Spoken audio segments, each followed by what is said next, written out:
Blanc, Sommerland, qui est disponible aux éditions Lunatique. Raymond Penblanc, lui aussi présenté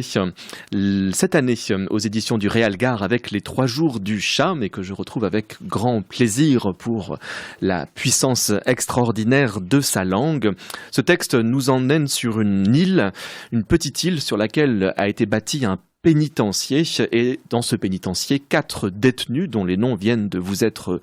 donnés dans l'extrait,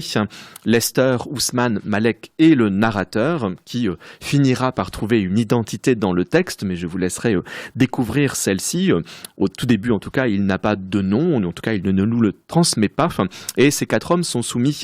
à la volonté dictatoriale, implacable, cruelle même, de Sommer, le chef, homme de 40 ans, qui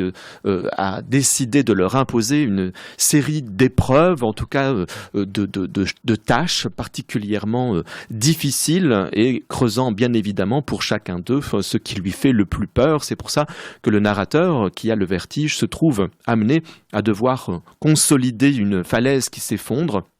Il est généralement assis sur un siège, descendu par un treuil. Le treuil est manipulé par Ousmane et il doit combler les trous qui commencent à apparaître dans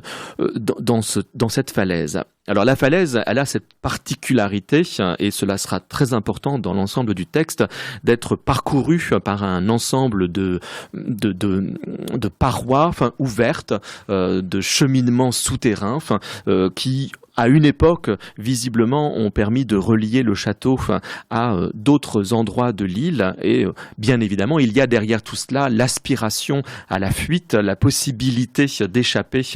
à l'emprisonnement. Ces 4 hommes sont là pour des raisons qui resteront toutes assez nébuleuses, assez ténébreuses. On comprend que le narrateur a visiblement commis des actes violents contre une femme, tenté de l'étrangler, il en parlera dans le texte, mais on s'explique mal la dureté de leur régime carcéral, et ces 4 hommes, bien évidemment, sont à la fois tous unis finalement dans la détestation profonde à l'égard de Sommer, et en même temps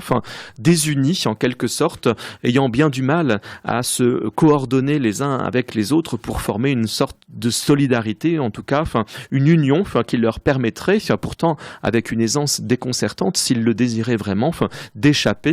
à la tutelle cruelle de cet homme. On se demande dans quelle mesure ils n'ont pas totalement intégré le fait qu'ils n'étaient que des minables, comme le disait le narrateur dans le début de ce texte. Et dans quelle mesure ils sont capables d'échapper à la puissance de ce Sommer qui les a soumis, les utilise comme matériaux finalement pour une construction qui semble leur échapper et qui a tout du paradoxe,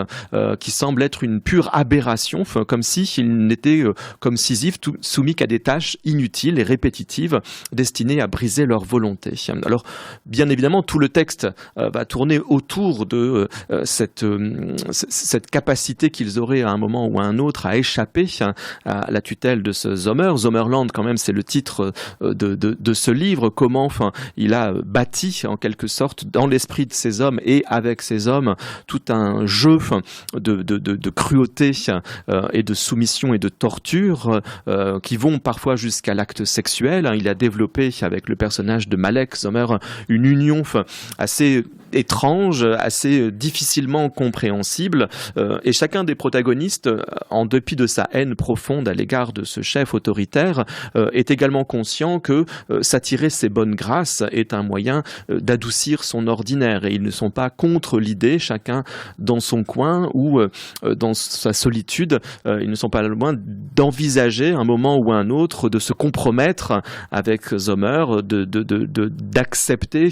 une certaine forme de rapprochement, pas nécessairement physique, mais parfois mental, pour obtenir de lui quelques satisfactions, quelques allègements de leur peine. Et pourtant, sur cette île, il n'y a pas que ces 4 hommes et ce chef, il y a aussi un certain nombre d'autres protagonistes dans un village plutôt décrépit, déliquescent, dont on a du mal à voir les occupants qui semblent toujours cachés derrière les fenêtres et les rideaux de leur maison crasseuse, mais 2 personnages de ce village vont prendre de plus en plus d'importance au long du texte. Une jeune fille d'abord, qui s'appelle Iliane,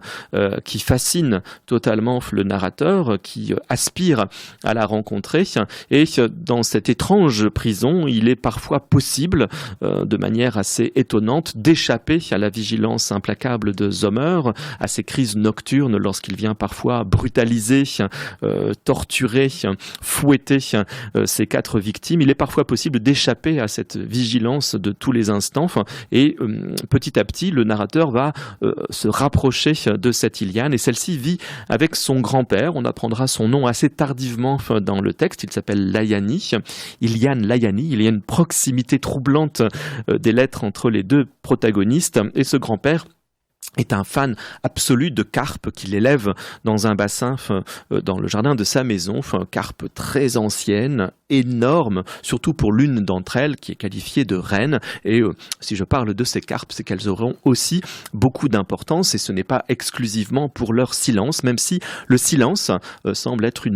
un des éléments essentiels de cette histoire également. Chacun conservant par devers lui ce qui fait son histoire, ce qui constitue sa personnalité, et toutes les informations qu'ils ont parfois eux-mêmes du mal à glaner, ils les recèlent profondément en eux, attendant les révélations qui leur permettront de mieux se comprendre et se connaître. Et notamment, le narrateur s'interroge sur ses ancêtres, en tout cas ses géniteurs, qui est son père, qu'il n'a pas connu. Il parle régulièrement de sa mère et de son grand-père, mais très peu du père. Et là aussi, c'est un des enjeux, on le comprend bien, du silence qui pèse autour de cet homme, étroitement lié à ce pénitencier. Alors, je vous laisse ensuite avec Raymond Penblanc et Sommerland pour découvrir comment, petit à petit, par une forme de rouage minutieux qui se met en place, les différents protagonistes vont chacun dans leur direction évoluer vers la possibilité d'une évasion, en tout cas comment il est possible d'échapper à son enfermement, et dans quelle mesure la liberté est accessible. J'ai parfois pensé, en lisant ce texte de Raymond Penblanc Sommerland, qui de lui-même fait écho à certains ouvrages en rapport avec l'enfermement. On parle à un moment de l'abbé Faria d'Edmond Dantès pour ce texte de Dumas. On pense également, il parle également de Sa Majesté des Mouches avec ses enfants rassemblés sur une île, mais moi, c'est à l'île des condamnés de Stig Dagerman que j'ai parfois pensé, dans la mesure où on a le sentiment d'une incongruité, comme si ce pénitencier relevait d'un monde parallèle, d'un univers où des êtres se retrouvent enfermés sans explication véritablement cohérente, ou en tout cas sans qu'on comprenne la sévérité de la peine qui leur a été imposée, et qui semblent avoir intégré d'eux-mêmes l'idée que la condamnation de toute façon était inhérente à leur situation même d'être humain, comme si de toute éternité ils étaient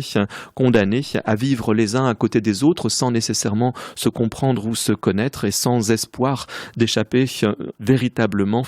à ce qui constitue leur prison personnelle et leur prison intime. Voilà, je vous laisse découvrir ce très beau texte de Raymond Penblanc, Sommerland, disponible aux éditions Lunatique, et de pénétrer avec lui dans les souterrains et les soubassements de ce pénitencier dans cette île déserte.